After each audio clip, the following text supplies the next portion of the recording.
Good evening. Thank you for joining us for the May 27th Board of Selectmen's meeting. If everybody would rise for the Pledge of Allegiance. I pledge allegiance to the flag of the United States of America and to the republic for which it stands, one nation, under God, indivisible, with liberty and justice for all.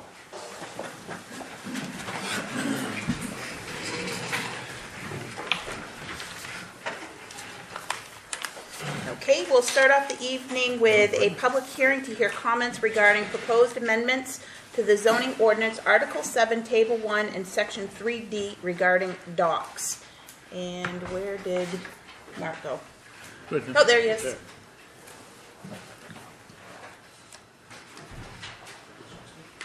So, Mark, if you could just go over the changes and how we got to this point. Okay. There are only two proposed changes to our section of our shoreline zoning ordinance pertaining to docks. Of course, the entire shoreline zoning ordinance is patterned after the state model ordinance that says all states must have a shoreline zoning ordinance at least as strict as this model, and you can make your ordinance more strict but never less strict. The state ordinance does not, the state model does not require permits, nor does it regulate the length of docks. Waterboro's ordinance has had both of those in the past. So we are proposing to, after discussion at the planning board in a hearing there, we decided that a 15-foot length dock, which is from that wall to about right there, isn't really adequate for a 24-foot pontoon boat with 8 feet of that dock on the beach. The new dock length is proposed to be lengthened to 40 feet, which is roughly the width of this room. And the other change, so that's that one change from 15 feet to 40 feet, and the other change is to eliminate the need to get a permit because there were never any standards to be met to get a permit. And I think after meeting with Rich from the state DEP, we're pretty much the only town that had a permit for docks, temporary docks. All towns need to have a permit for a permanent dock, and that's a full Natural Resources Protection Act permit. But temporary docks, nobody has them because they can go in and out every year in a different spot. They turn up in different lengths, and they're temporary. They don't get grandfathered because they come out every year. So where they go varies from year to year. So those are the two changes. How'd you come up with the 40 feet? Is that modeled after other communities, or what? Where'd you get 40 feet? The board discussed what was a good length. If you had a 24-foot boat, there's a lot of them out there. Those pontoon boats are all 24 feet. If you put your dock in May and the water goes down July 1st, you've got 25 feet of dock in the water. And that's probably about as short as you could really stand to have a pontoon boat on.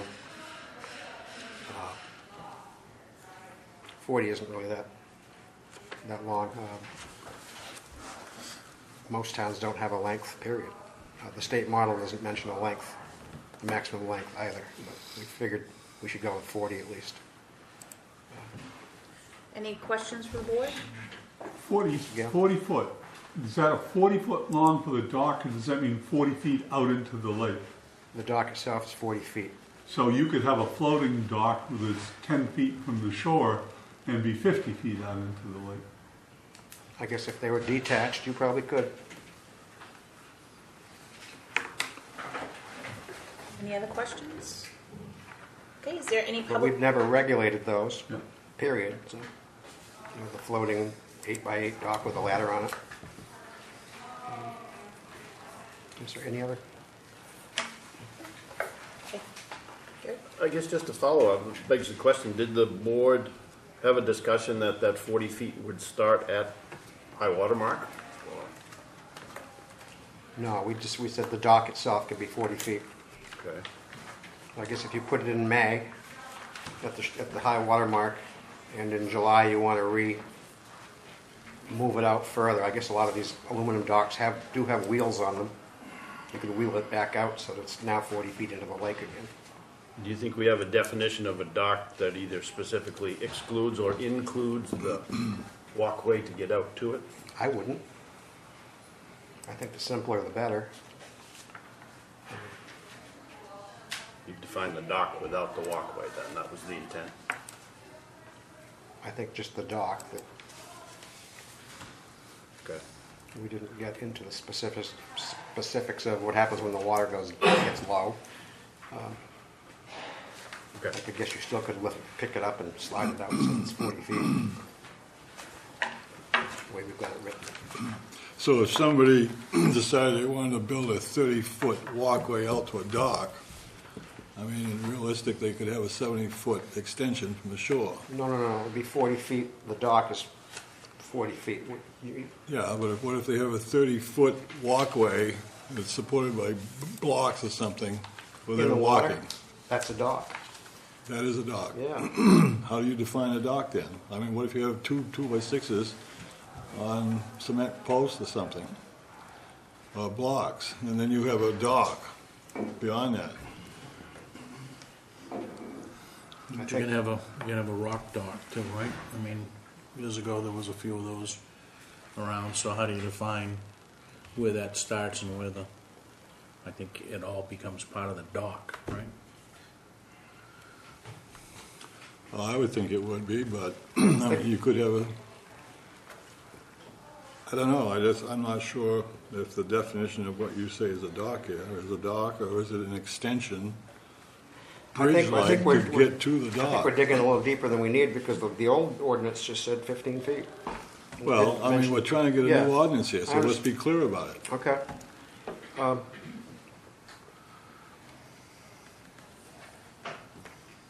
was just thinking this might spawn in another year after one season where we need to refine our definition of dock, if it causes problems. If it causes a problem, we could certainly add a definition Right.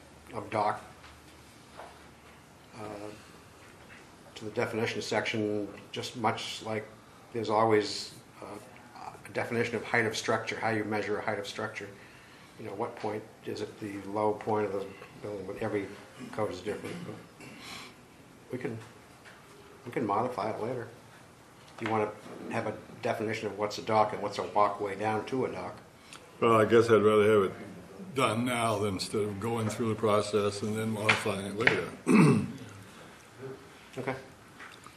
That's my own personal opinion. Any other questions, comments from board? Yeah, I'm with David. I'm not in favor of having a piecemeal ordinance. If we're gonna do this, let's do it right, instead of just, Mickey Mousing it. Let's get some definitions in there that are clear, so that everyone understands them, so that we don't have confusion, and we have to keep coming back and revisit this. Let's do it right up front. Other questions, comments? Okay, is there any public comment? Yes. Thank you. And we all know who you are, but if you could Okay. just tell us your name. If you simply define. Can you just Paul announce your name? Tevitt, Thank you, Paul. Waterboro. If you simply define it as any part of that dock at the high water mark extending into the lake at 40 feet, then there's no question about where the high water mark is, and you don't have to worry about somebody building a walkway to a dock. If it leaves the high water mark and goes up 40 feet, that's their dock. The high water mark never changes. So then there's no problem. There's no way to get around it. This is the high water mark right here, and you go up 40 feet, no matter how it is, that's all you're gonna get. It never changes, so then you don't have any question about where the high water mark is. Everybody knows where it is. And if you say the dock can be 40 feet, so anything from that point, 40 feet out, that's your dock, whether it's a walkway, a floating dock, one on 2x6s, or anything else. That's it. Simple as that. Would you say perpendicular from the beach, or because I could see a dock going Yeah. out on a 45-degree angle and being 40 feet out into the lake, but being a 60-foot dock? So, you know, there's two issues there, is how far out into the Well, lake. once you start the dock at the high water mark, whether you go this way, that way, or straight out, it's 40 feet. Doesn't make any difference. You're in the water at that point. You're beyond the high water mark already, whether you go horizontal or you go anywhere else. It's 40 feet from where you start the dock at the high water mark, 40 feet out. No matter whether you go this way or that way, it doesn't make any difference. 40 feet is 40 feet. It's a 40-foot dock rather than 40 feet out into the lake. Exactly. Okay, yeah. Any other comments? Okay. Is there anybody else public comment? Okay.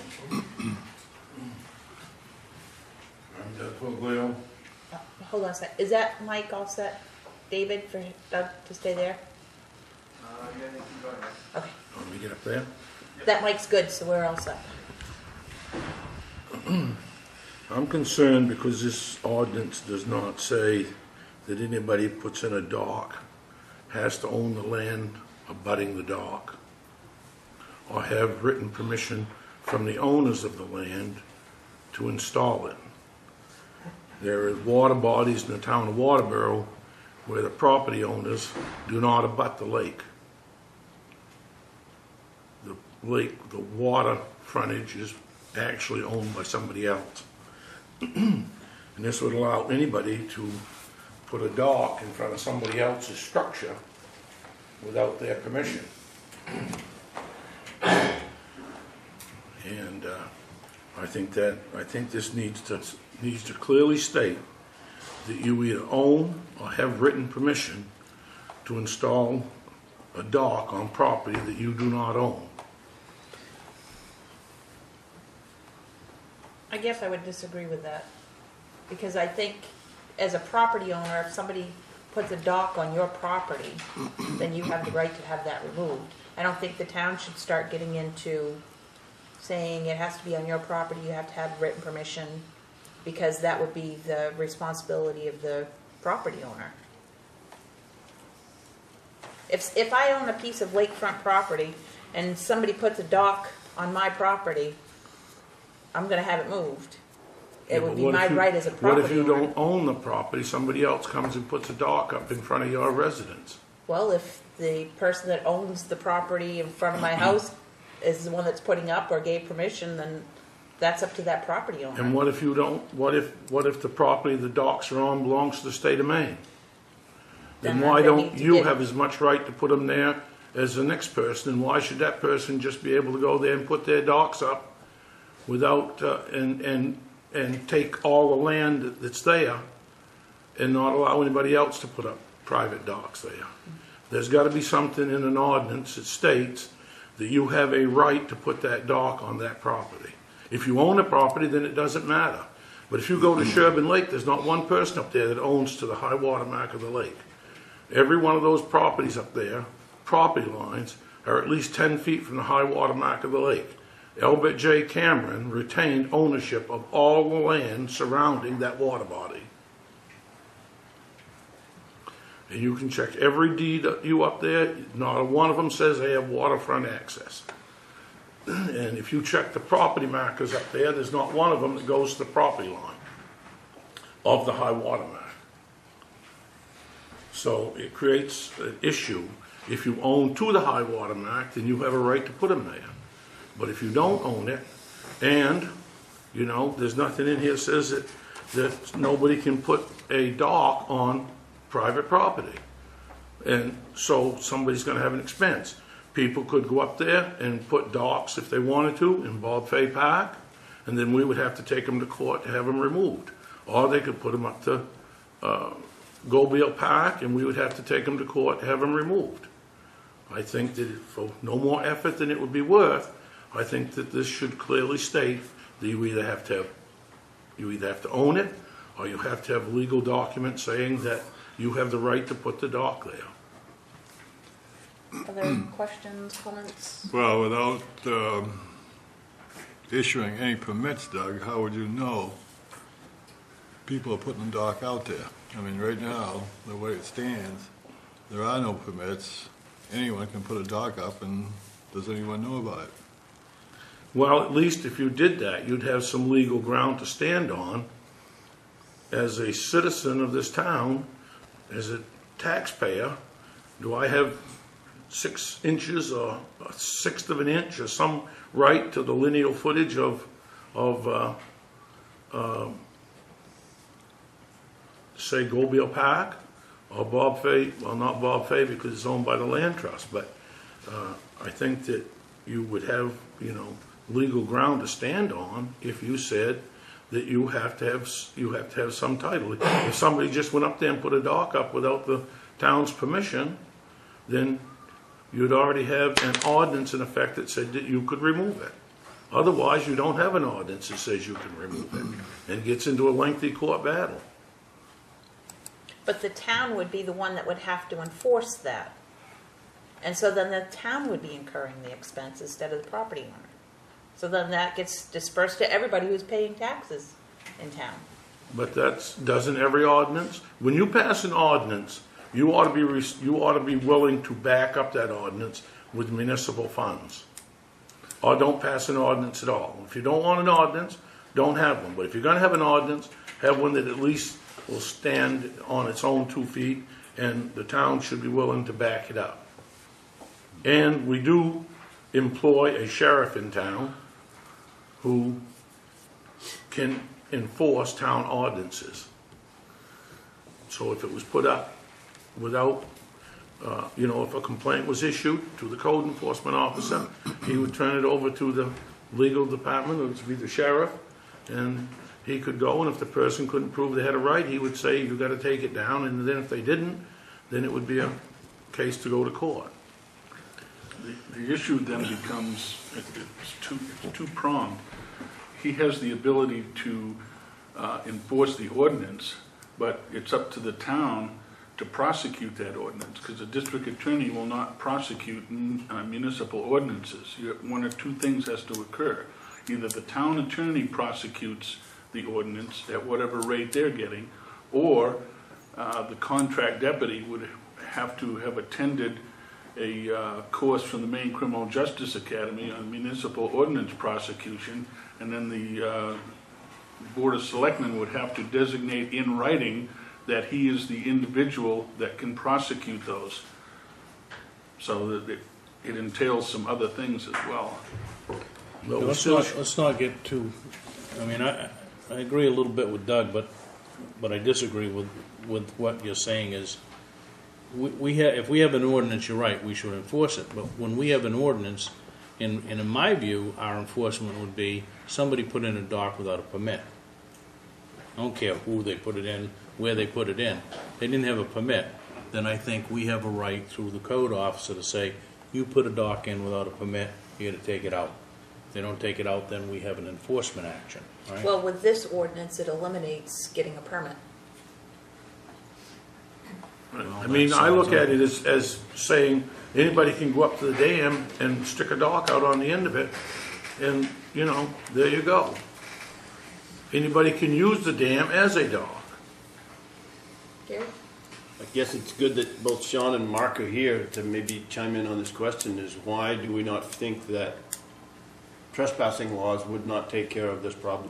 Trespassing on private property to get to a dock you don't own. I can't see that happening if the owner of the abutting land didn't want it. Correct. Okay. I'm You Joanne. need to step up to the microphone. I'm Joanne Thomas, and wouldn't having the permits, like you have to get a permit right now as the law stands, wouldn't that eliminate everything, exactly what he's saying? We had the situation last year, and somebody didn't get a permit, and the town sent them a letter to take their dock out because of all the things we're talking about. They didn't have a right to the land, and all this. And we just had the situation. The person was sent through the Gary Lamb last fall. So that's why I think we should have permits to alleviate all these problems and all these crazy things that could happen. At least in the beginning, they have to prove this. The town has to go and say, yes, you can have it, and then that'll eliminate all these other things. So I really think we still should have permits because of that, and we had a situation. So that's it. Thank you. Mark?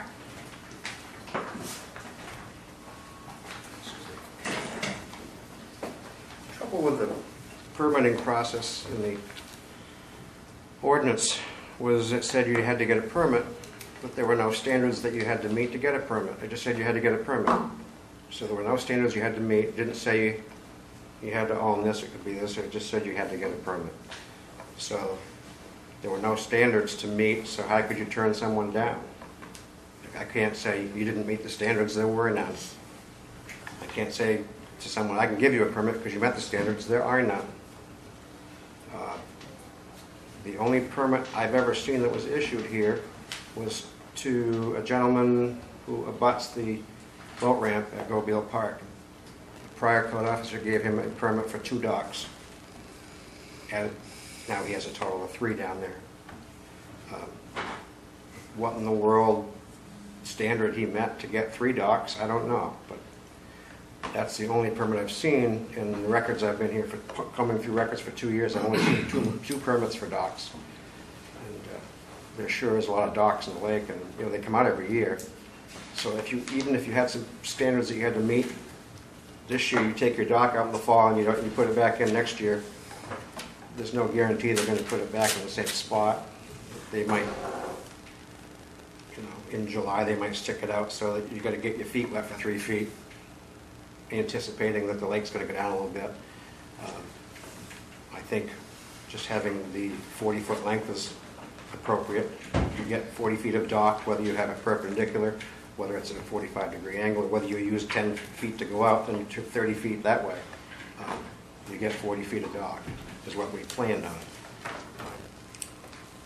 But I just really don't know of any town, coastal or on a lake, that's got a permit for a temporary dock. Everyone's got a permit for a permanent dock. You know, it's quite a process to go through.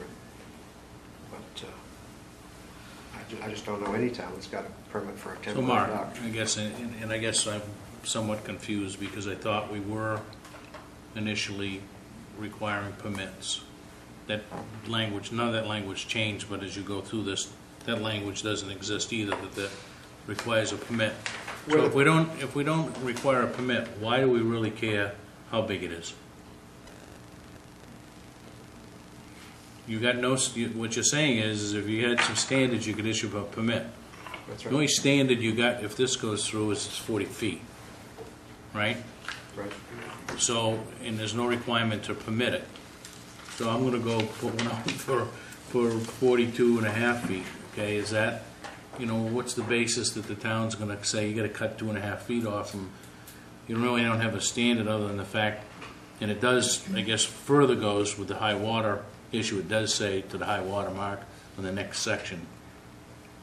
So I guess my put is if we're gonna require, we're gonna add something into the ordinance that said it can only be so long, then we need to either put some more teeth to the ordinance or make it permittable.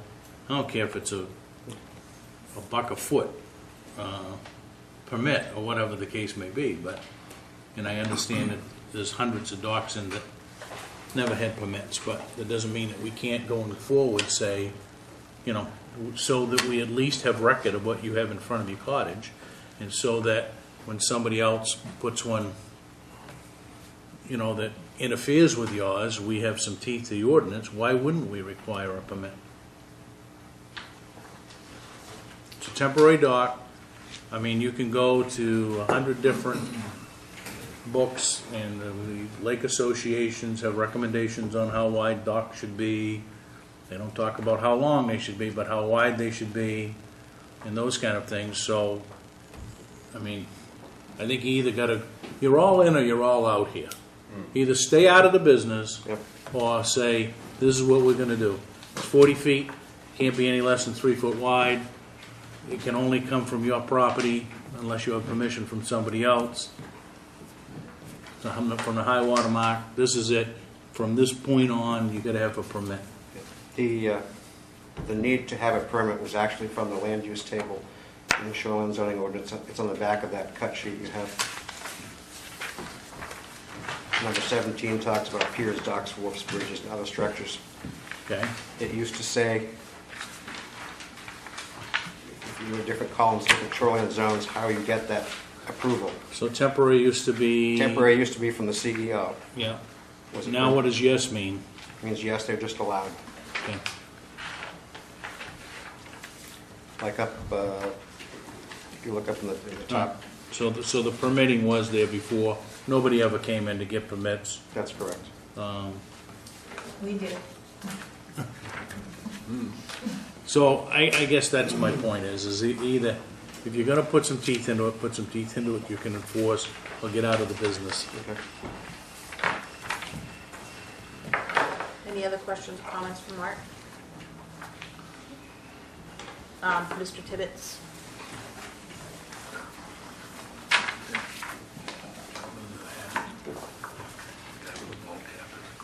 No, Paul did it. I've lived on a lake for over 12 years, and I haven't seen anything on the lake that I would consider aggressive as far as a dock. I mean, there's nothing out in the water there that would make me think, gee, my God, I might run into this thing, you know. First of all, if you're running a motorboat, you have to be 200 feet offshore, all right? So, and if you're fishing and you're in a rowboat, you know, I don't think you're going to run into a dock unless you've had too many drinks, okay? But the thing is, we've been permitted to death in this town. And, you know, as long as the person that owns that property wants to put a dock in, you know, if it's 40 feet, if you want to say 40 feet, fine, you know, but to come into the office and get another permit, have him come out and look at it, say, okay, yes, you can, you know, every time we turn around, we have to have a permit for something. And if there's an issue, if you're saying to me that there's been an issue with docks in Waterboro, and we shouldn't, you know, we should permit it, you know, show it to me. I don't see it, you know, and so we're going overboard here when we say, you know, everybody has to have a permit, everybody has an inspection. We've been through that so many times on so many issues that I think the town needs to relax a little bit, you know, and say, listen, if we're going to have something, let's just say, okay, you can have 40 feet if you own the property. Boom, that's it. 40 feet this way, that way, out. It doesn't make any difference. But for as far as that goes, I own 75 feet of frontage. How many 40-foot docks can I have? Doesn't say. I could have 6 of them. As long as they're 40 feet, right? As long as you don't take up more than 10% of your furniture, is that what this says? Right. So I could have several docks. I don't, but I could. But and if you talk to most of the game wardens, you know, they say, look, you know, a docks are expensive. They're expensive not only to build, they're expensive to buy, they're expensive to put in and out every year, you know, maintain, paint, whatever you got to do to them, you know. And so nobody wants any more than they really need. But if you got 4 boats and you need 40 feet and you got room enough for 2 docks, then put 2 docks in, you got 4 boats. If you're lucky enough to have that kind of money, fine, you know. But most people are only going to put out there what they really need. Nobody wants to be out there 60 feet if they got a 20-foot boat. I mean, it's going to cost them a lot of money and a lot of time and a lot of work just to put them in and out, you know. So if you ride around the lake like I do and you look, there's nothing out there that looks out of whack. There's nothing out there that looks like it's not needed. And I shouldn't be able to build a dock on somebody else's property, naturally. I wouldn't do that. Nobody should do that. You know, if they can, then remove it. Gary? To respond, I guess, just because I've been involved in it in the short time I've been here, one of the things that I think is out of whack that caused us to get out of the dock permit business was what happened to the Thomases over here. We don't have any setbacks from the side lot lines. So there's Smith's dock over here and Lamb's dock over here. They almost touch. And we either need to get all in, like Dennis said, and regulate this, or get out and let civil action happen between parties. If your land is surveyed, like mine is, and it's surveyed right to the water line, okay? There's no question about where my line is. If my dock is on my side of that line, then that's where it is. If the other person wants to build a dock 2 feet on that side of the line, then that's where it is. That you know? makes the phone ring in this building, you have to understand that. Yeah, but, you know, but it's still your property. Yeah. Okay, I think I'm probably on my closest lot line. I'm probably 7 or 8 feet, but my neighbor, his dock is further over. But if he swims on my side of the water, I'm not going to go right out there and throw rocks at him. You know, I mean, we're neighbors. You know, and if there's an issue, I'm sure he'd come and tell me. You know, if I need to correct it, I'll correct it. But most people are like that. You know. And so if there's one person that has an issue, you don't need to get 8,000 people in town hot under the collar because one person has an issue, resolve it and move on, you know. But we've been permitted to death in this town. So I want to give other people an opportunity to speak. John? I think the bottom line for me here is I don't want a town inflicting itself into land disputes. Let it be civil, let people... if they have concerns, let them fight it out. Let's not get into it. At this point, I don't think the need is there, and I don't think we need more bureaucracy here than we possibly can use. Doug? Do you have another comment? Well, John, I agree with you. We've already got way too much bureaucracy we need in this town. But if you read this, this doesn't necessarily limit you to the number of docks that you can have. It doesn't. What's that? No, it doesn't. It doesn't That's limit the removed. number of docks that you can have. It was It removed. also says that you won't put moorings in an area where it'll cause erosion or possess a threat to beaches or bathing. We've already got that. We've got moorings that do pose a threat to people who are bathing, okay? We had in 2004, 5, 6, we had quite a incident in this town when we had residents from one lake putting moorings in another lake. And their only access was the town of Waterboro's flow control structure. So we had to, game wardens, want much they could do about it. You gotta go to the Department of Conservation. The Department of Conservation told us that anybody can put a mooring anywhere they want to put it in a great pond, and there's nothing you can do about it. They can put one right in front of your cottage, and there's nothing you can do about it. But I don't believe we should allow them to put a dock on property that they don't own. And I don't think we should allow them to put moorings. The other thing is that, you know, at some point in time, it's going to be essential that we find additional sources of revenue. Docks today are very expensive.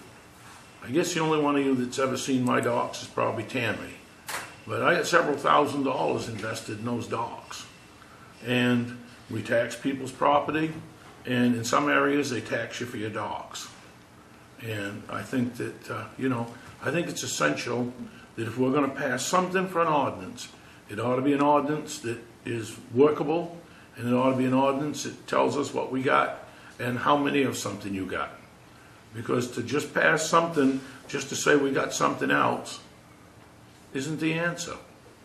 The answer is to have something that's workable and fair for everybody, not just fair for a few people. Is there any other comments? Yes.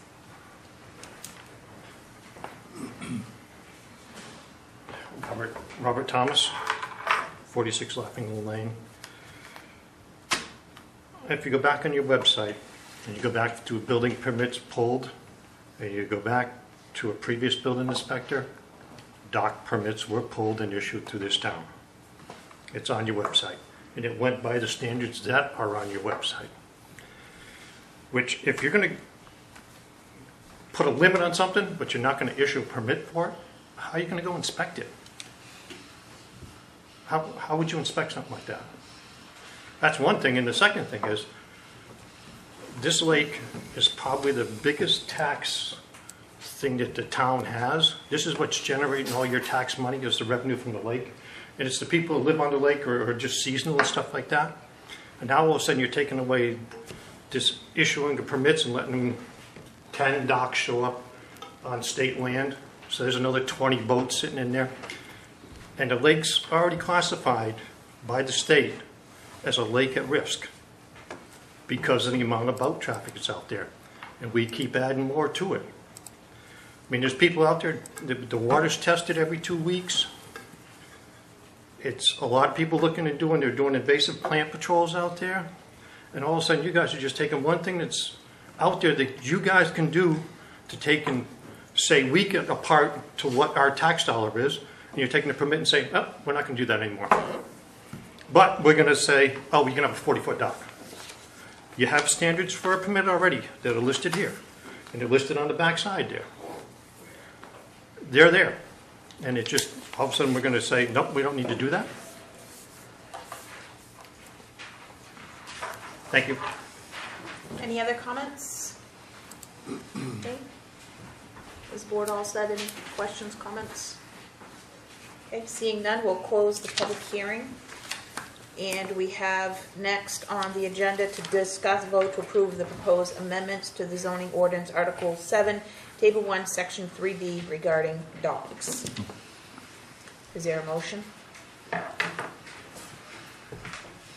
I move that we do not approve this ordinance as written, that it should go back and be revised to clear up the problems that we've discussed this evening. Is there a second? I'll second it. I think as a board, we need to give more specifics to the group that's going to be deciding this. I mean, they came up with this, so they need a little more direction. Okay. Any discussion? All those in favor of the motion to not approve the proposed amendments? Okay. So the public ordinance fails, the proposal fails. Now, Mark, maybe what we need to do is the planning board is the one that put this together, correct? Correct. So maybe what we'll do is get through town meeting and then let's have a workshop with the planning board so that we can discuss what came out of the public hearing, what we'd like to see in an ordinance moving forward, and get something together. Can I ask the board a couple quick questions? Yeah. To aid the planning board, is everyone in agreement that 40 feet is proper, or do you feel that's too long? Anybody? I think the number's fine, it's just a matter of how you manage the number. Okay.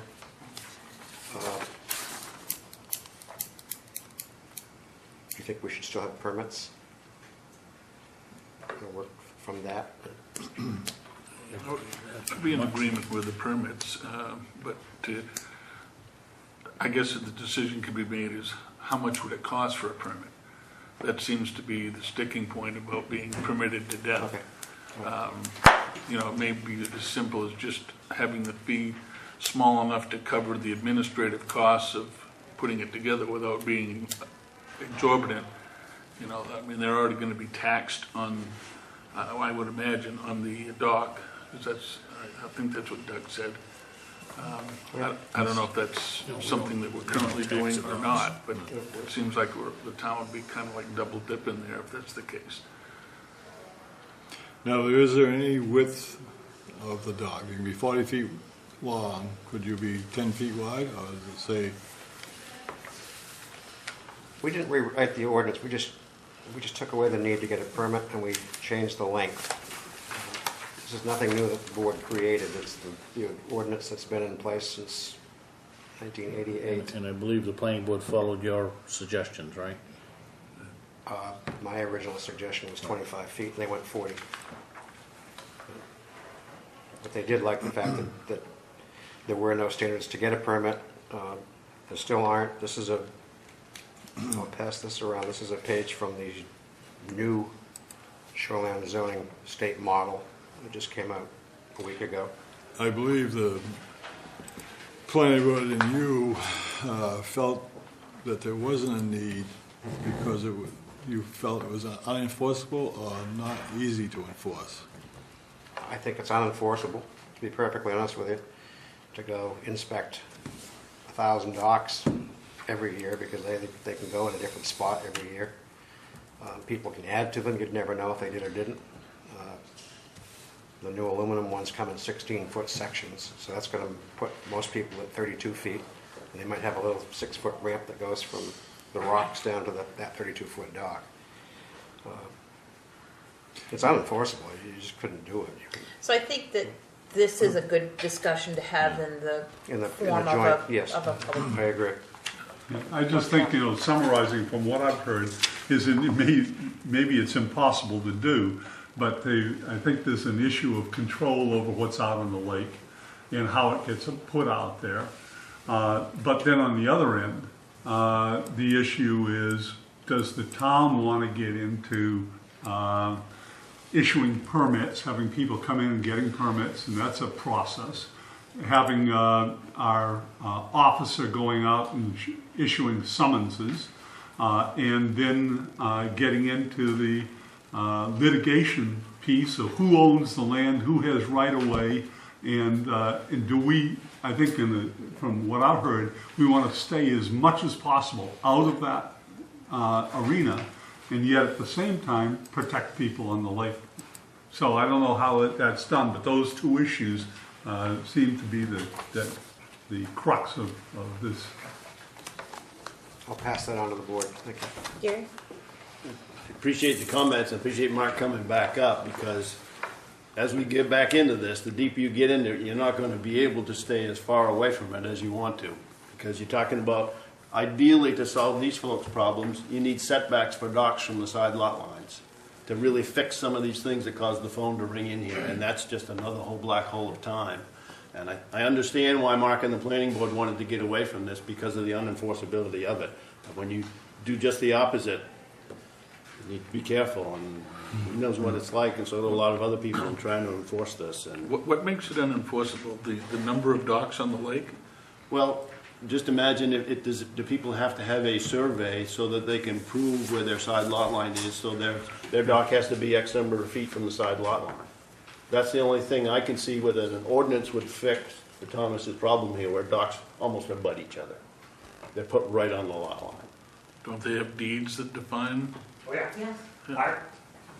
But no one's got pins. It's a rarity to have We pins. own lakefront property, and somebody put one in a right of way without a permit.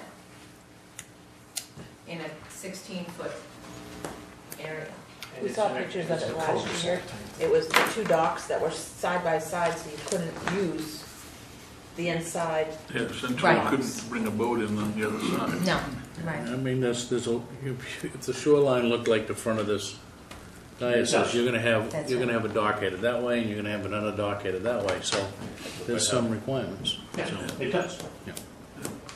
We touch So- again this year. We'll look at probably June 24th. Okay. Very good. Thank you for your Okay? time. Thank you. Madam Chair, Yes. could I just take an informal poll of the people that are here? And how many of the people that are present tonight speaking on this were also at the public hearing before the planning board? We've been to the planning board. Okay, so two people. So it seems as though we're getting a lot more feedback from this event than the previous one. So my suggestion would be, when this does come before the planning board, is all those that came tonight to share their opinions would also do the same with them, because I think that the information that you provided tonight was helpful to us, would certainly be helpful to them in generating a proper ordinance. Sometimes your planning board doesn't meet when it's supposed to. It was 3 times before they finally came up with the doc presentation, 3 different times, 3 different meetings. What do you mean they don't meet when they're supposed to? Well, the meetings we don't The answer. meeting was canceled because somebody didn't show up, so forth and so on. It was 3 different, Not enough people Quorum. one Yeah, time. they didn't have a quorum. Right, right. Okay, thank you very much. Thanks. Moving on, we have no announcements, additions or deletions to the agenda. We have none. We have no appointments. Anybody from the public like to speak? For correspondence, we have the treasurer's report, Representative Libby's newsletter, Senator Tuttle's newsletter, Southern Maine Planning and Development Commission newsletter, and annual meeting notice, Senator King's notice of constituent hours, RSU 57 Superintendent's 2014 annual letter, the motor vehicle agent's report, and the WAB business after-hour event info. Phew. Reports and staff initiatives. Contract Deputy Sean Sanborn.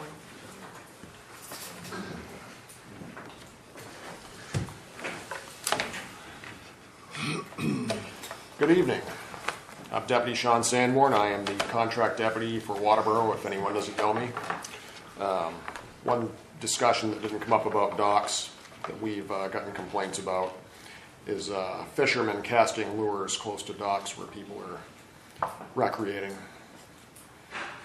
That's kind of a joke, but we actually do get that complaint.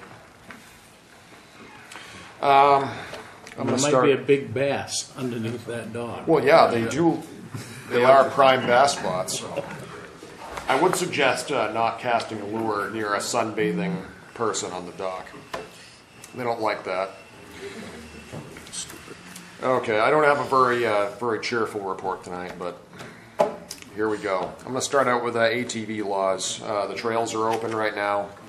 And here, just a couple reminders for the public. Your ATVs must be registered. That's coming up June 30th. Is that when they're required to have a new sticker? I'm not sure. June 30th? Okay. You have to be 16 years old to ride by yourself. If you're under 16, you must possess an ATV safety course card and be accompanied by an adult. So if you're under 16, do not ride by yourself. It's kind of like hunting. If you're under 18, you must have a helmet, and I recommend helmets for everyone. That's it for ATVs. Dogs. This is an ACO issue, but I'm going to bring it up anyway because I keep getting ACO complaints. The ACO has a list of dogs in the town, and he's got a list, and he's going to be checking to see who's been naughty and nice. So please get your dogs licensed. Burn permits. If you're going to burn, just go get a permit. If it's a class day when you're not supposed to burn, don't burn. I almost had to arrest a man a couple of weekends ago from out of state because he just decided to go burn because he felt like it and didn't want to sign the summons. And he's going to court now. Sex offenders, we've got 12 total now in the town of Waterboro. We've got a couple new gentlemen, a Mr. Barker and a Mr. Roberts, who've joined us.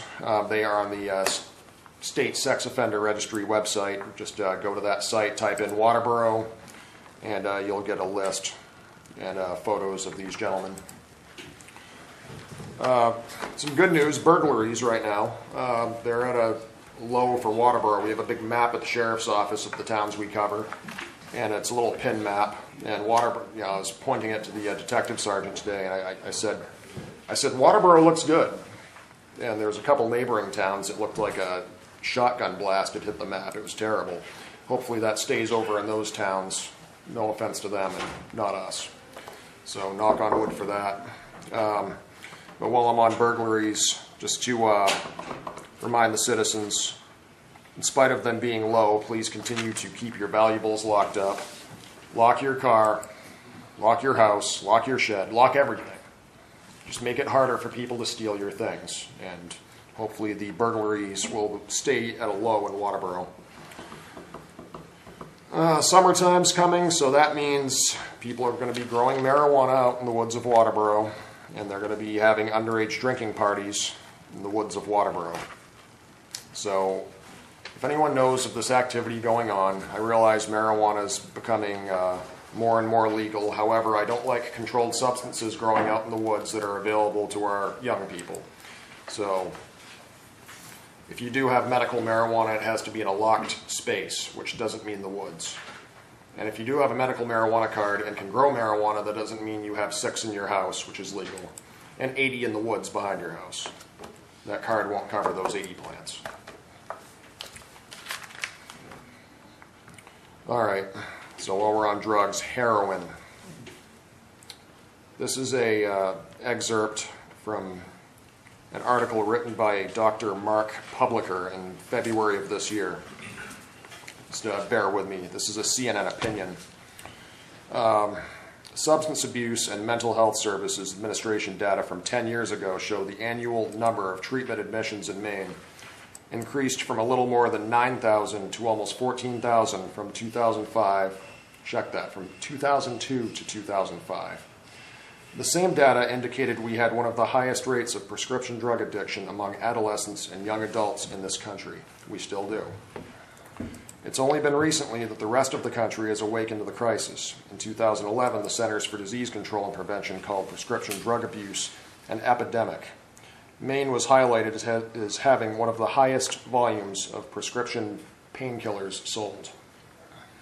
Is it any wonder that, with a vast, attractive market of prescription drug addicts at the ready, out-of-state heroin dealers seized the opportunity to flood Maine with their treacherous opiate drug? In only 2 years, heroin has saturated every remote, rural corner of our state. So, that's from Dr. Publicker. I learned that over the weekend we had an overdose in the Goodwins Mills area that took the life of a young woman.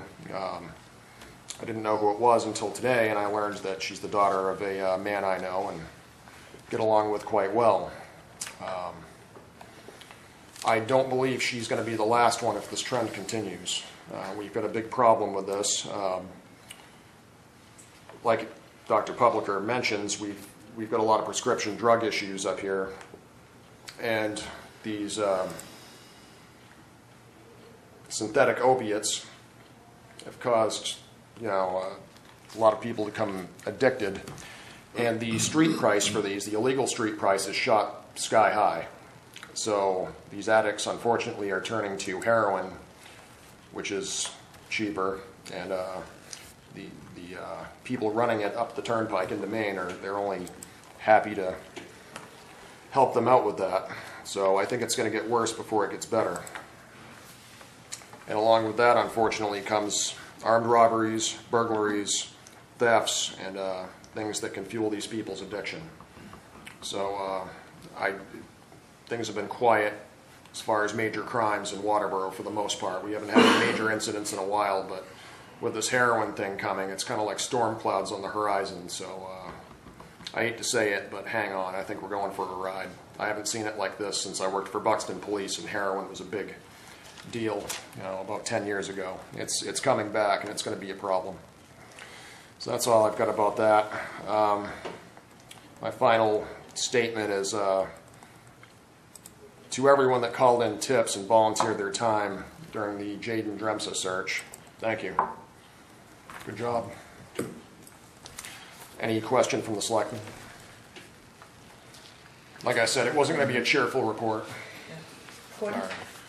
I would just like to thank Deputy Sanborn for his due diligence during that unfortunate, tragic event. I have heard from several sources about his professionalism around that incident, including statements that from his superiors that we're fortunate to have him here because he knows the terrain, he knows the people. He was there within minutes of the call. He got the word out extremely quickly to other responding units. It's unfortunate the end result was as tragic as it was, but I think that we're fortunate to have him as our contract deputy. I just want to extend my congratulations personally to him. Thanks, Gordon. Eric? I had a question, Sean. Yes. You mentioned the burglaries in neighboring communities. Did they have less of a, and we're looking good compared to those, do they have less of a police presence than we have here with you? No. They're actually, they have a contract deputy. They have a contract deputy. 40 hours? Yes. Yeah. Well, if you want to, since we're going in that direction, it's Acton Shapley. Acton Shapley, it's pretty nasty over there as far as burglaries go, from the appearance of the map. Unfortunately, Acton and Shapley are bordered by a couple of towns that,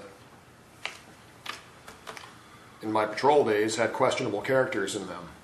So those towns themselves are nice towns, but I think that you've got people coming into them and taking advantage of, from what I can see on the maps, it looked like a lot of camp burglaries, because it all surrounded the Mousam Lake area and some of the other lakes. So a lot of over the winter shenanigans went on. That's People what are that's what coming I would back think. now too, so. Yeah, so there's the seasonal influx Yeah. versus I think we're lucky enough here, we have enough residents around our lakes and ponds that are year-round that people leave it alone. You get up into Parsons Field in those areas where, you know, it's more out there, people aren't around. You know, you've got dimwits that go in there and break into the camps. Other questions for Sean? Oh, okay, thank Thank you, you. Sean. Okay, next up, Assessor's Agent Jerry Daigle on abatements and the Maine Revenue Service Ratio Declaration Reimbursement Application. Yes, long title. Members of the board, you should have the abatements in front of you. We have 6 of them. I'll start out with number 100. This is a computer error that we discovered. It took a while to figure out what had happened. In fact, we actually abated this account in '08. It was from the revaluation that where we did do some adjustments, and come to find out that it was a quick jump and needs to be abated. Okay, just go right through them all. Is there any questions on that one? Okay, 101. This is an abutting lot that was merged. It had a shed on it. It was merged with the house. The value of the house with the second lot and the shed went up, and of course this lot was deleted and therefore had unpaid taxes that for a half year, $486.26, which needs abatement. 102, this is an account, let's see, this one, this was a mix-up. For some reason, the lot was split. And what happened is we mixed up the vacant land with the house, and therefore somebody got assessed for a house that wasn't theirs, and we made it straight. But there is an abatement required of $1,050, $1,050.28. 103. This one has to do with another one of those abutting lots that were merged. They were merged together, and what had happened, some unpaid taxes accounted for 2 years' worth, $561.97 for 2014, $527.36 for 2013. The lot was since abated. Deleted. now with these couple that are the merged lot issues, even though we're abating and deleting, the taxes are showing up on the other tax bill, correct? The lot that it was merged Yes. with. What doesn't happen is, because assessing and tax collection has a line, we correct on this side and delete the account. It might take a year or two for collections to realize that there's some money due, and we don't always see that in the first instance, and that's what's happening. Okay, so we're gonna have, you have A and B Yeah, merged together. 2 lots. B gets deleted, Yep. but the taxes for B now become part of A. Yes, but not all of them, because at the time we do this Right, last it's year. gonna be a little bit less or Yes. whatever. Yeah. So are you saying that lot A now has a balance due that they don't know about and we might not collect for over a year? Yeah, That's not acceptable. I understand that. But there's no red flag that comes up. We're a little more, the tax collector Sharon Reed is watching that more often so that we don't catch them. That's why we have these year-end abatements. We try to do them at the year's end, which is a fiscal year. Like, for instance, this time, this is a 2-year one where it had gone and didn't get picked up. The one previous was 1 year. One was a half a year. We are picking them up. There is a lapse at times. So how often do we abate property pay them back money and then don't get our money for a year or two or whatever, or don't get it, because there'll be a lien on it, but. I don't know if there is a number. What we have here is maybe 10, 15 accounts, but they don't occur all the time on merging. But there is going to be, the year that you merge, there's going to be the taxes that are due that don't go along with the merging. Only because that year has been assessed to that lot, and you can't move the money that easily on the... Wouldn't it just be, if we've billed them, say, $1,000, and when the lot merges, now it's gonna be $1,500 that they owe us, why can't we just send a supplemental bill for $500? I mean, you're identifying that this needs to be abated.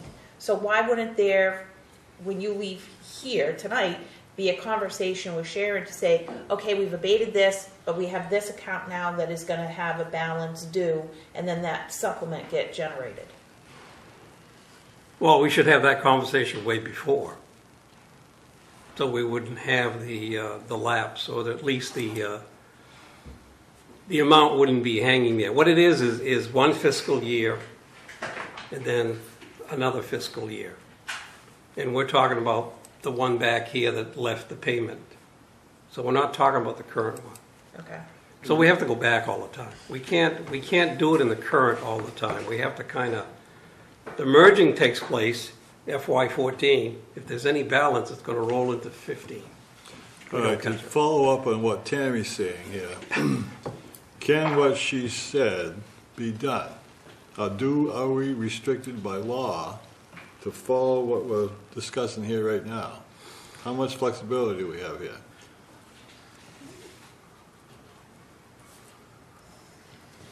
If we miss the fiscal year, we lose it.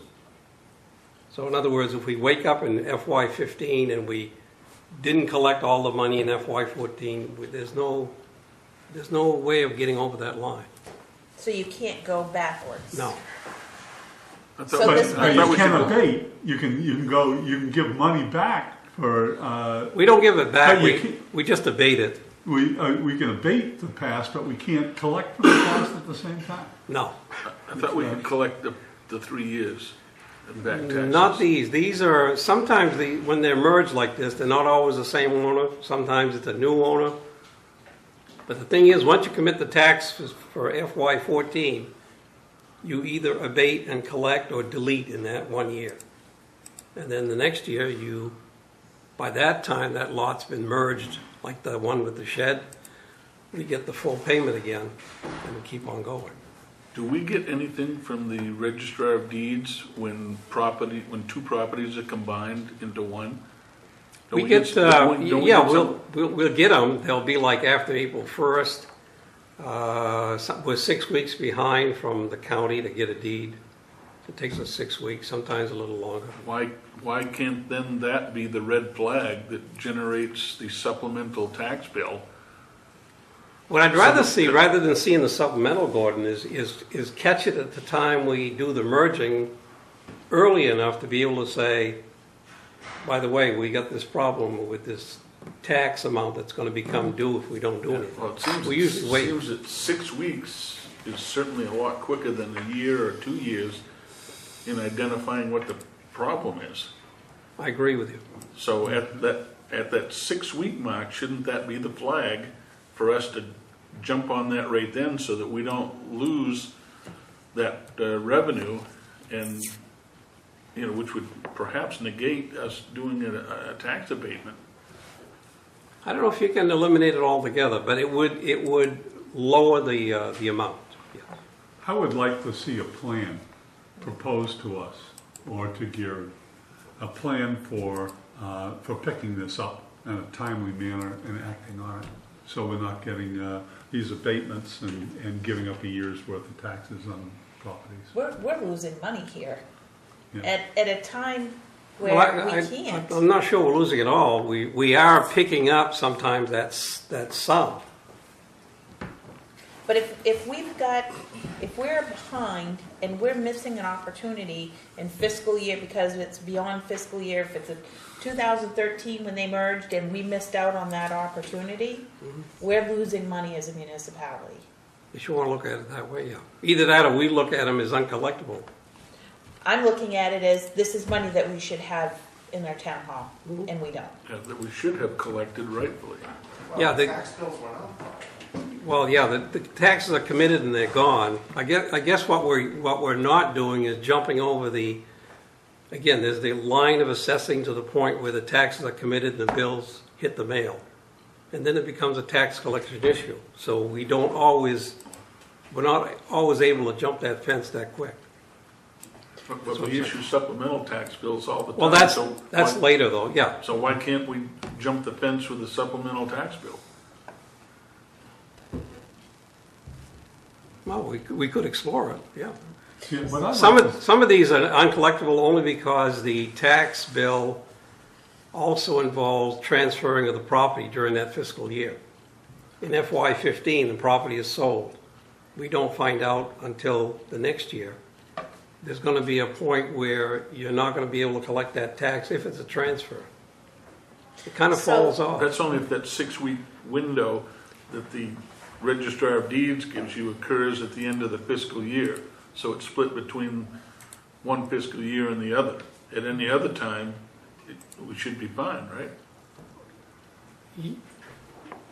Yeah, we start getting, we get deeds every month. I would like to see a paper with a statement of the problem, a clear statement of the problem, and then the size and scope of the problem. How many abatements are given without collecting the back taxes, the size of the problem, and then a recommended or a procedure for timely Remedial action, I guess. yeah. So I think, Gary, you're clearly hearing that the board is not accepting what's taking place, so. It's going to involve collections and assessing at the same time. It's two procedures. Okay. So moving on. 103.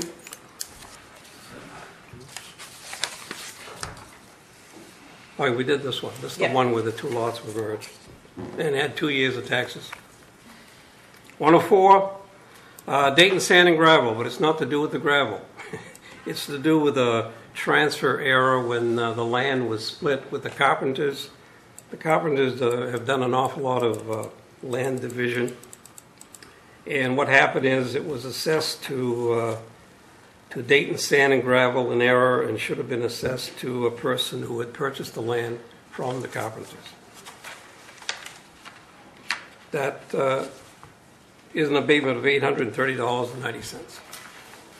So again, is this one that we're not going to be collecting at all? Yeah, but this was in, let's see, the year. 10. This is 2010, yeah. You got to remember too, the collector does not get into heavy collections until her time is gone because she's dealing with tax liens. So she sends notices and then she'll file foreclosure notices and stuff like that. So she has her own system kicking in. 105, this is a personal property for a business that was closed. And you can see there's 3 years worth of taxes, but it only amounts to $115.32. So is there a motion for abatements 14-100 to 14-105? Yeah, so moved. Is there a second? Yes, second. Okay. Any discussion? Yeah, the note on 105, it's a little handwritten note from the tax collector asking, should this be abated? And there doesn't seem to be an answer as to why it should be. That's the It's closed, then business. she can't, it's uncollectible. I think we're forgetting that there is a portion of this where taxes are uncollectible. If a business closes, especially personal. Business closes, they're gone, we can't collect. They aren't there. Okay, so that's more of a rhetorical question. Yeah. Okay. Yeah, what she's doing is writing me a note, asking me. She spotted that this one is 3 years old. The date on this was April. Okay. Okay. So are these, just for discussion, I mean, are there any differences in these that should be separated out, or is it just a lost case and we're gonna eat it? Kind of sounds like what I'm hearing is it's a lost case on some of these. Any more discussion? Seeing none, all those in favor of approving the abatements? Opposed?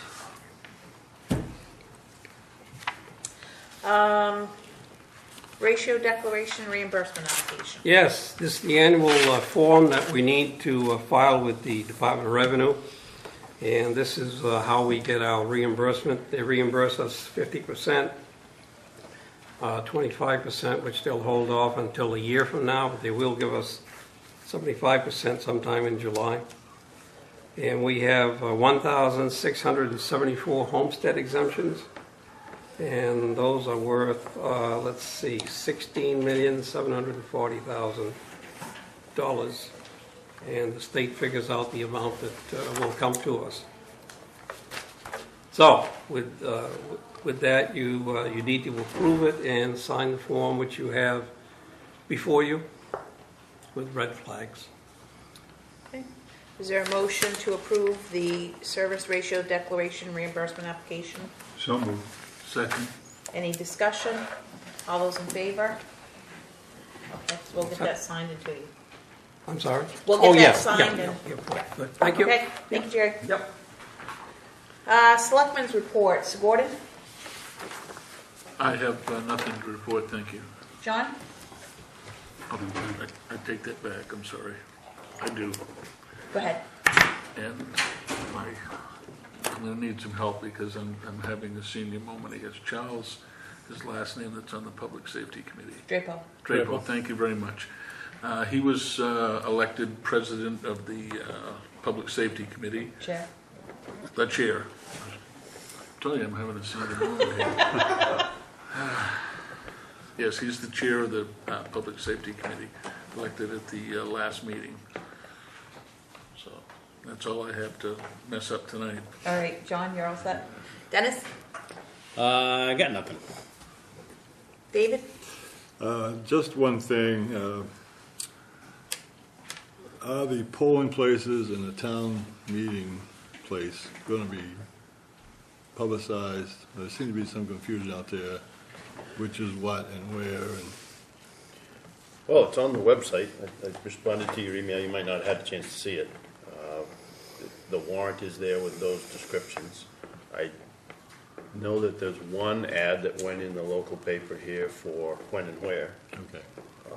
It was, I believe, the Reporter, one, at least one, if not two.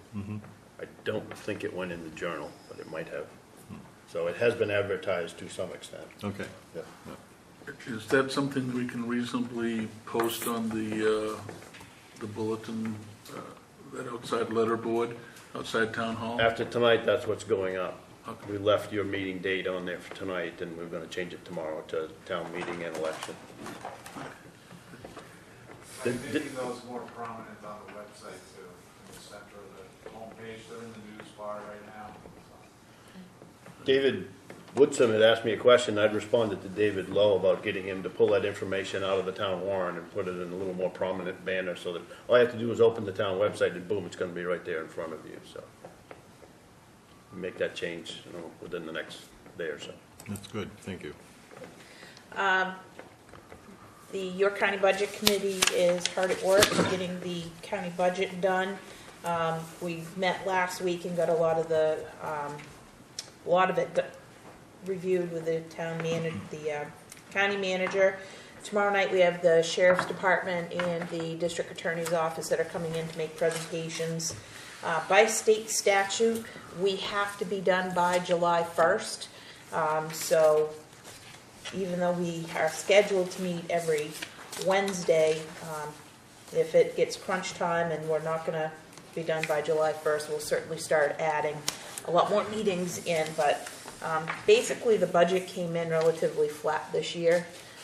The problem that they anticipate, however, is there's some changes to some statutes that pertain to the jails.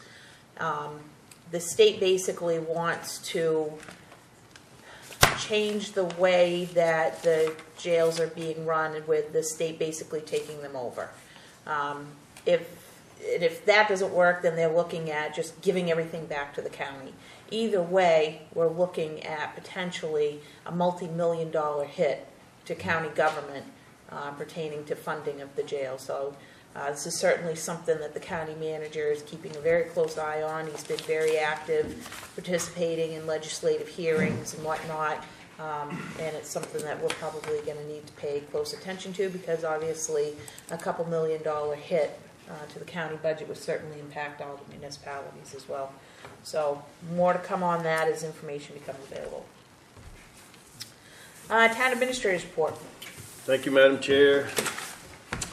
Briefly, on May 20th, we had a very informative presentation by what used to be known as Maine State Retirement. It's now called PERS, Public Employees Retirement System. 10 people, 10 interested employees attended for just a little under 2 hours, and some good information was passed out, so that if we do join the Maine State, this retirement system by the state, per the town meeting vote, people will be ready to make their decision on an informed basis. It was great to see 4 out of the 5 selectmen, and I think Dennis probably would have been there, but he was at another meeting, at the school district meeting. That was the first one that I attended, and about 170 voters. Lively 3-hour meeting that a lot of conversations going on there. Tomorrow I'll be meeting with a contractor here in our attic to look at the heat leakage throughout the roof, up through the roof, that's causing all to waste so many tax dollars. I'll probably get at least 3 prices from people and different ideas on how to put more insulation up there and hopefully reduce the heat loss through the roof. This Thursday I'm going to meet with Roger Bouffard, our neighbor out at the public boat launch, and hopefully try and have a meeting of the minds on what can and cannot happen out there in terms of the public boat launch and the use of the right-of-way. So I'll be reporting back to you in a couple of weeks on that. If you have any thoughts, you can get those to me anytime during tomorrow. Julie Giles, the treasurer, continues her recovery at home from shoulder surgery, and a great big thank you to Christina for doing double duty with payroll and accounts payable and taking that slack over. Much appreciated. Our new Code Enforcement Office Secretary, Tammy Bellman, will start on Tuesday, June 3rd. So after that time, please come on in and introduce yourself. We can give thanks for 2 volunteers to be up in the Ossipee Mountain Fire Tower on high fire danger days this summer, Skip Dorr and David Barker. So thanks to them for volunteering. And polls are open on June 10th, 7 a.m. to 8 p.m. at Massabesic East, so please vote. And then town meeting is Saturday the 14th, starting at 10 a.m. at the middle school. And in case there might be a question, the dog licensing situation is progressing. People are coming in, probably pretty close. If summonses haven't already been issued, we'll be doing that soon. There's still a lot of work to do, but we're making some progress. Thank you. Thank you, Gary. Moving on, new business, discuss vote to approve renewal of the liquor license for Blast from the Past. We have the application in our packet along with a letter from the fire chief and from the CEO recommending approval. They've done their inspections, and Christina also reached out to the contract deputy, who said that there have been no problems in the past year. So it's a pleasure of the board. I'll move that we accept the application for liquor license from Blast of the Past. Okay. Second. Second. Any discussion? All those in favor? Okay. I Next. just have one comment on that, if you don't mind. Yep. I think that the meeting we held with them, a year and a half ago now, has at least, I think, been productive. We haven't had the complaints of excessive tire noise and so forth from people. exiting the car shows. So I don't know if it's attributable to us speaking with them. I can only assume that it probably has, and them in turn speaking with the people that participate in there, but it has improved, and I think that needs to be acknowledged. Next under new business, discuss vote on the status of Parks and Recreation Committee. So we have had this kind of conversation a little bit with, is there a need to continue with the Parks and Rec Committee? We've had a lot of issues getting enough folks on the committee to participate. And what are we up to, 1, 2? I believe Mike? 3. 3? You recently approved April Cody, who was put. She hasn't been, they had held off on that appointment. Yeah, We would until have we 3 know if it. April were approved. She seems eager, and it's up to you folks. I So- mean, we would have a quorum with those 3. We have an ordinance in place right now, so you'd have to get rid of that. That'd take a little bit of doing, probably cause a public hearing to come about. It's a process, or you could just approve April, we could ride it out for 6 more months and see what happens. That'd probably be my recommendation. John, I know this was a discussion you wanted to Yeah, have. I mean, my recommendation here is to dissolve the Recreation Committee and then have Mike create a group of consultants. And it's fairly loose, but they can meet together as a committee, but that he uses for making decisions where he wants constituents or wants members of the town to help him make decisions. So there, I think he can get, my guess is if you don't have regular committee meetings, you can get 3 or 4 seniors that are interested and give you information on in that area, 3 or 4 sets of parents that are interested in those types of programs. So he could have 8 or 10, maybe more, people that he can call and actually invite in to discuss future programming and things like that. So that would be my recommendation, is to dissolve the committee and then might create a group of consultants that he can use for decision making. Now, is this one of the committees in the charter that says you will have a group or not? No, No? I've got the charter. No, but Mike's right, there's an ordinance. And until you get rid of the ordinance, that warrants Step 1 would be the ordinance. you have a committee. Yeah. But you're saying you think approve April and you're good for 6 months and give it a try, you know, Yeah, I mean, John, and I have spent a lot of time together on Thursdays at luncheons and cribbage, and we've talked this a lot of times. And certainly it's easier to get somebody to have a conversation with once or twice than it is to get that full commitment of, hey, we need to meet every month. There's the agenda, we're doing this, we're doing that, and then there's a lot of specific topics that come up, like, we're gonna raise the prices for our camps next year. Those are good questions, and I don't like to make those decisions alone. Certainly I can talk with Gary, we look at the budget, and we've spoken about it together as well, the Selectmen and I. But it's nice to bring some families in to talk about that, and April's got young children, so she would make a good committee member, and one of our other committee members has young children in her family as well. She's got a 14-year-old and a 17-year-old, and April's got an 8 and an 11-year-old. So we've got that backdrop already. Now, if we dissolve the ordinance, we would still have those people at our disposal, so we really wouldn't lose them. It's a tough call. Well, as the director of Public Works, what is your, Parks and Rec. I mean, This is just gonna be pick on Gordon Yeah, night. you You know that, right? I was not going to correct them, I heard it right away, but I just don't want you thinking you're getting a raise or something. I hear it too, I'm sure. I don't even want to talk to you, forget it. I'm real, I Welcome aboard, Gordon. the ordinance piece had an effect on me that I didn't realize, I hadn't really thought the dissolving of the ordinance out. as wonderful as you all tell me I am, it may happen that I'm not here forever, you know? So, not to suggest it. Not to suggest that you may, you know, this other person figuratively may not be able to get these consultants, but certainly I won't have a hard time doing that. That would be the only thing that comes to mind. All right. So your suggestion, what you would like to do is leave it as is, get this third person on board, and see if you can maybe generate some other interest, maybe if some parents see what these other parents are doing, Sure. do you think you could?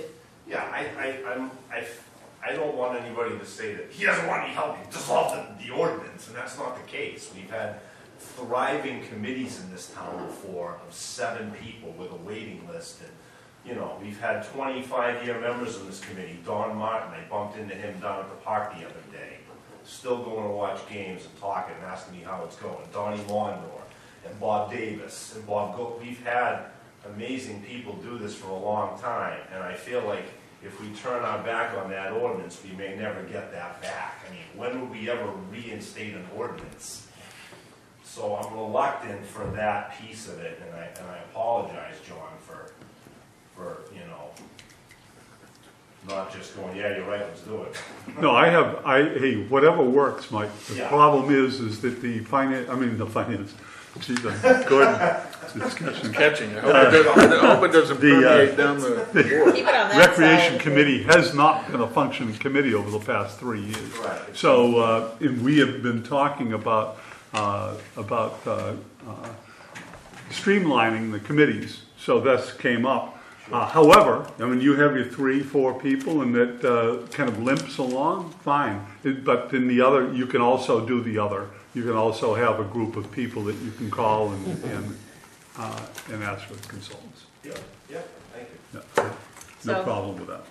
So, am I hearing that, or what's the pleasure of the board? Do you want to leave the committee as is for the time being and see how we work with 3 members? I'm seeing some head nodding. I do. Yeah, okay. I'd So like why to don't remain we status quo. get, for our next selectmen's meeting, get that applicant in for 5:45 and do the interview and take it from there. All right, thanks, Mike. Thank you. Discuss vote on a letter to RSU 57 regarding the bond vote. So we have Gary kind of drafted a letter for us that basically is encouraging the school board to have the referendum question pertaining to the bond that they want to take out be in conjunction with the November 4th elections as opposed to a special meeting. Is there a motion from the board? I think it's a great idea, move that we follow this procedure. Okay. Is there a second? Second. Any discussion? Seeing none, all those in favor? Okay. Next is discuss vote on end-of-year budget lines. So, in the charter, within the last 3 months of the fiscal year, the town administrator may transfer without board approval any unencumbered appropriations or portions thereof between general classifications of expenditures within a department, office, or agency not to exceed an amount to be determined by the board on an annual basis. So we have not had any type of a discussion or vote on setting what that amount is to be. Gary did go through the exercise of going through the budget, seeing where we are year to date, items that might come short, that where he has the opportunity to fill from. So do we need to go over that, or the questions, any questions pertaining to that document? Okay, seeing none. Per charter, we need to determine what the amount is going to be that we're going to allow him to transfer. I'd move that we allow him no more than $50,000. So do we need more information on what, I mean, what are you basing that on, and what information is Basing it on what he needs to do. We haven't done anything more than that or anywhere near that in the last several years, or we can wait until we get a number from Gary. What do you want? Is there a second? Is there a second to Second for 50,000? discussion. I'm sorry, I didn't hear the motion. It would be to allow Gary to transfer up to $50,000. Okay, from, in Within the more budget. than, within the whole budget? Right. Okay, so And that's then we not have a second. going above $50,000 transfers? No, he cannot take money, we have our budget. Yeah. It would just be to move money Can't go around over the in the budget. approved budget to Right. balance accounts. That's right, but the total movement of funds cannot exceed 50,000? That's the No, motion on the floor okay. right now. That's my And we have a question. second. That's my question. Is That it was not my intent. My intent would be single? no more than any single transaction, Okay. Okay. more than $50,000. Okay, I'll renew my second to his clarification. Okay, Gary? Discussion? Yep. Well, we've been talking about these things for months. The legal budget we knew was gonna be over, just for the public's knowledge, that's over budget by 38,000. There was a concern about the lease on the West Road bond payment that wasn't in the previous fiscal year's budget and is not in, is not in this fiscal year's budget and is not in the next one that will be going to town meeting. Workman's comp is up 10,000 and electricity payments are over budget by 13, so those are the big chunks where we would need to move money around. Now, when you look at the entire budget, we're okay. 88% of the year is behind us, and the whole budget is at 91% expended. So I don't think we're going to be over in any demonstrable way. But as long as the 50,000 is a single transfer, not to exceed, I'm fine with that. Okay. Any further discussion?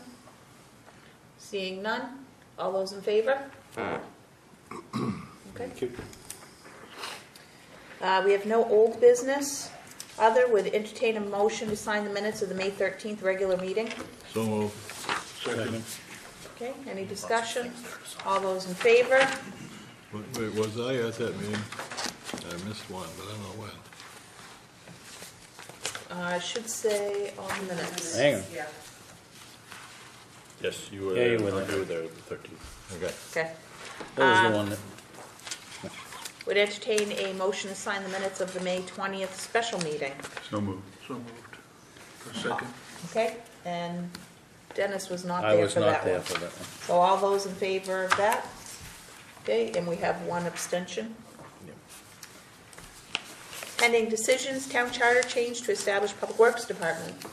I've made good progress on what I'll call the Highway 3 job, the full-time position that you told me to fill, and we're gonna fill, I guess, before we do the Public Works Director, which is part-time.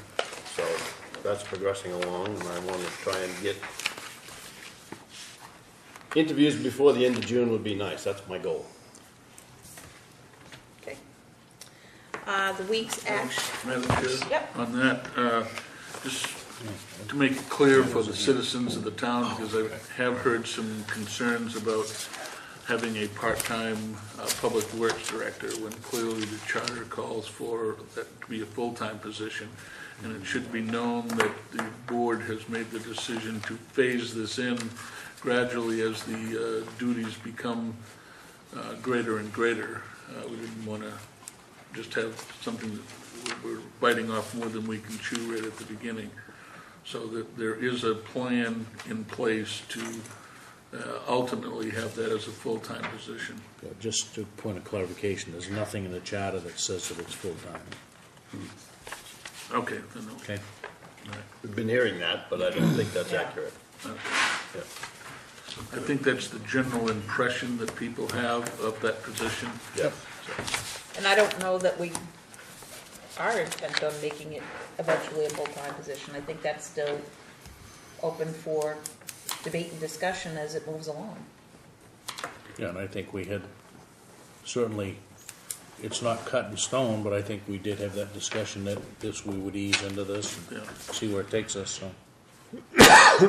Because there is some differences of opinion, right? I think we acquiesce to the fact that let's ramp it up and see where we go with it. Okay. Week's action list, we need to schedule a workshop with the planning board regarding docks. I'm thinking probably June 24th, get us through. The 10th is town meeting, and I don't think, Gary might not necessarily be here, so I think the 24th is the next opportunity for us to do that. I might not be here when? Oh, The 10th, Yeah, that's, election day. yeah, I should be over there. So I think you need to be part of that conversation, so is everybody, so could you reach out to the planning board, Christina, and see if the 24th is good? After your regular business. Yeah. Yeah. On our desk, we did have a letter from the CEO tonight. If anybody's interested in the update on the dangerous buildings and ladder auto sales. And I also had a discussion with Mark, and he is going to be contacting legal tomorrow regarding ladder as our 90 days is up. Yeah, So I haven't been by there, it's still a mess out it there. is terrible. I went over. So we'll get another update from Mark on that coming up in the near future. Yep. Oh, sorry. On the weeks, what you call it, weeks, Action list. action list. Well, I've been sitting here because I thought we might have some discussion on budget items. But I had a couple of things I wanted to say before you close your meeting. Yeah, sure. Now? Shoot. Well, we're gonna start sweeping streets tomorrow. I haven't had a lot of calls on it. I've had a couple of the usual people ask me, but we've got somebody different coming in to sweep this year. So we're gonna start tomorrow morning. We're gonna do the paving on the New Dam Road. Start sometime I think the week after next is when they'd like to come in and grind it. We're gonna grind it from where we did it before, a little over a mile. So from basically Linwood Drive north? All the way down until you get almost to the S-turn. If you drive up there, just before you get the S-turn, where there's a guardrail on the right-hand side, you'll see there's a little bump in the road. From there on, that road was paved, and the section between Linwood Drive and there, we put a tremendous amount of coal patch in there. There's some dips that are holding water, and I've looked that all over, and it was my belief that shimming it and overlaying it was going to waste our money because we still had a deteriorated base underneath it. So we're going to grind it, grade it, shim it where it needs it, and then put down a base coat of pavement, and then hopefully after July we'll start it. Somebody will, Chadwin's Ridge, and pave the whole thing, put a top coat on it. And Gary and I have been out on Railroad Avenue. We have a problem down there because there is no turnaround. There's never been a turnaround, and people built a house where we used to turn around, but it's now private property, and so that road needs to be overlaid. It hasn't been done in many years. Ansel Drive is broken up. That's only spray tar through most of that, and we're gonna put a coat of overlay over that. So that's some of what we've got planned for the paving money. I've got a question. As you know, there was some discussion in the past about the installation of guardrails on the end of New Dam Road, where currently there's some large boulders. And I'm wondering if that is in your construction plan at this time, or if that's something that you're gearing up for later, or... Well, I wished I'd had Gary with me today because Dana Robinson and I was up there going over that, and a gentleman in the pickup stopped, and he says, "Are you going to paint those rocks again so I can see them?" And if I'd have had my truck and a can of paint, I'd have painted them. But I've been warned against painting them. I think it makes them look pretty. I like rocks. But it's been requested that we put a guardrail up there. And I want you to understand that I am meeting Thursday at 8:30 with Main Line, and we're gonna get a price on that. And the guardrail's gonna be very close to pavement, and you're gonna get a tremendous amount of complaints, because people are gonna be very unhappy. Because if we set the guardrail back 3 or 4 feet, like you normally do from the pavement, they're gonna keep cutting that corner right off, they're gonna break the pavement off, and the objective to create as close to a 90-degree intersection as we could is gonna be lost. So you're gonna have to keep the guardrail close to the pavement. We're gonna put it 2 feet off the pavement. And you'll still cut it close. They'll still cut it close, but Their cars. it's, the paint that's on the guardrail will lead to finding out whoever attempted to run it down. You know, I saw somebody sail right through that stop sign like it wasn't even there today. So it's, you know, the answer to the question would have been simple. If we'd have put a stop sign on Chadwin's Ridge Road, coming down the hill, and made that one continuous road, Chadwin's Ridge, right onto New Dam, with not even a yield sign or anything, just had it one smooth thing, we'd have been way better off. But that almost got me hung, you know, when I suggested that. A former resident who no longer lives up on the hill was extremely unhappy when I suggested that. And I still think that would have been, when you have how many 100 cars coming out of one road and only a handful coming out of the other road, it seems like you would do that just for the sake of the traffic flow. But Traffic is picked up now from Lake Arrowhead from the top, but while we're there, and I know you are aware of this, the ditching on Chadbourne Ridge Road, another real good hard rainstorm, and you're going to start losing some chunks of road. It's kind of digging in underneath there. It's you know, a big thunderstorm may start losing pavement. Doug just said it. I think just in sheer numbers, it makes sense to move the stop signs to a different road. I know that'll be very unpopular with some, but the numbers speak for themselves, I think, in terms of traffic safety. well, now we've changed the intersection. It would be difficult to do that. We'd have to go back to what we had before, which would be kind of redundant, I guess, to do that. Still better. As far as John's comment, the upper end of Chadwin's Ridge from Linda Hanscom's down on both sides of the road, we're faced with a serious issue there, as we have no ditch and we have no property to put in a ditch. Yeah. The right-of-way is quite narrow up through there, and that's one of the places where if we didn't survey it and prove that the stone walls were in the right-of-way, it's going to be very difficult unless we spend a tremendous amount of money and put in under drain. I believe that Thursday, possibly, we're going to go over the final plans for Deering's Ridge. This is, I'm a little disappointed because this project, they told me they could do in 30 to 45 days, and it's now been over 7 or 8 months. And it should not have ever taken that long, and I believe a little of that's been reflected in the price. And so I'm a little bit unhappy with the amount of time it's taken to do that, to get us to the point where we're at. I think we should have been done a long time ago.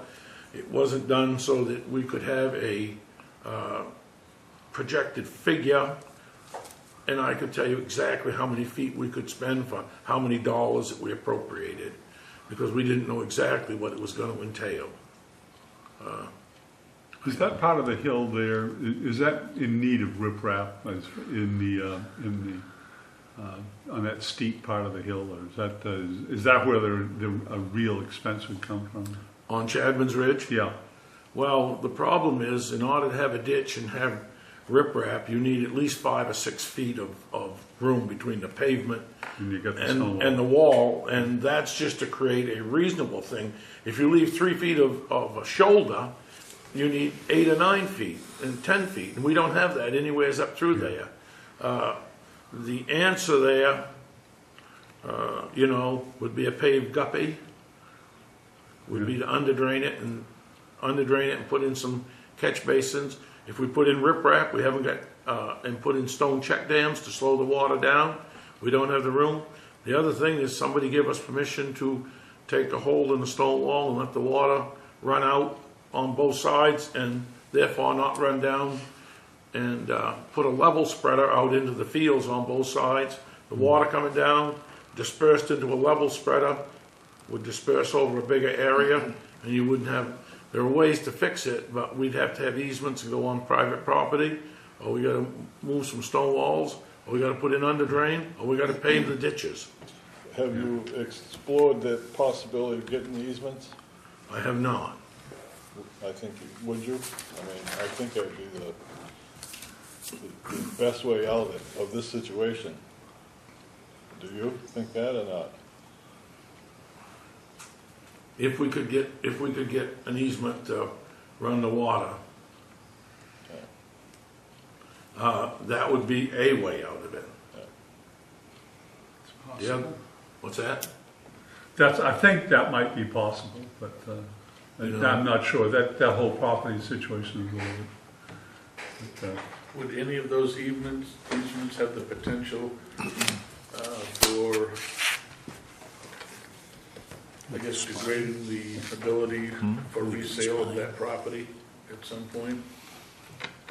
Because I can see where some people would have some concerns if they allowed the easement, only to find that their market value for that piece of property and subsequent sale would be lowered, or it may even be enhanced because of it, because you're taking care of the water. Well, it depends which side of the road you're looking at. One side will never be developed anyway. That's already a given, because it's all going into a trust. The other side of the road, we have the culvert underneath John's Road, and that already drains water down through there, so adding to that, I don't think would harm the property in any way, but everything would take a good look at it.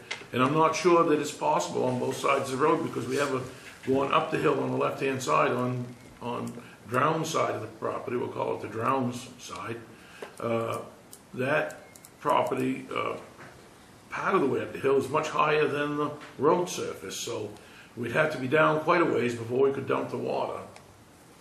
So Yeah. there's issues there. Not an easy fix. Yes, there is an easy fix. If we went up there and built the road up 3 feet, we wouldn't have to worry about it, because we'd be up above the stone walls. That's always the easiest way to fix a drainage problem. Build the road up high enough so there's no obstructions, and the water just goes where it goes. That's that. Very easy, very costly. No easy fix. The only thing it takes to fix most any problem in this world is courage and money. Yeah. All set, Doug? All right, so before you run away, discussion of agenda items for our next meeting. We do have 2 requests from the land trust, so do we want to have a discussion with the land trust at the next meeting? So can you, Well, the next meeting, Gary's not gonna be here, right? that's right, June 10th. So, Is timing of the essence for that, or could we do it on June 24th? No, I don't think that, Might even want to wait then, because if the 24th, if we're going to have the discussion on the docks, and we also need to have the cistern discussion about funding, and actually those would be great to both do on the 24th, because they both involve the planning board. I think with a regular business meeting and then those 2 discussions, I think that would take up our night fairly well. the gravel issue is an issue that was discussed years ago, and the town agreed to it. We brought that back up at my request. I don't know if Dennis remembers it or not, but years ago, the town agreed to give gravel to people in town, and we crushed the gravel at the time, so we crushed it at no charge, and we rebuilt the roads and the cemeteries. Do you remember that, Dennis? I do.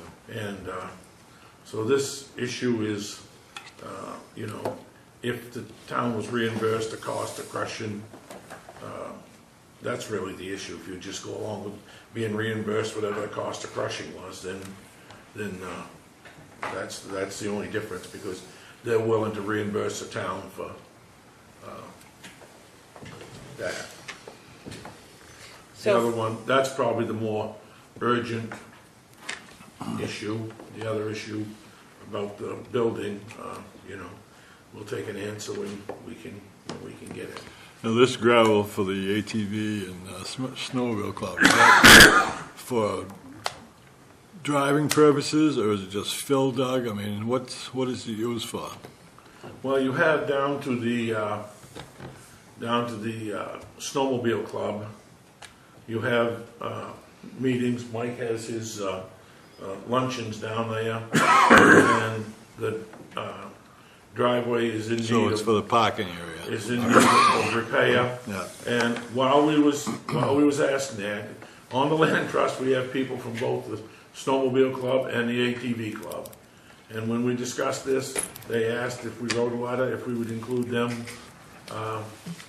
There is places where they are willing to come to the edge of the pavement, where four-wheelers are chewing up the edge of the pavement, and we've had some discussion. I have, without talking to the board about it, I've talked to them about the crossing the roads and the damage that they're doing, and they have offered to, you know, they have a little tractor, and they said they'd take gravel out there and smooth these things up.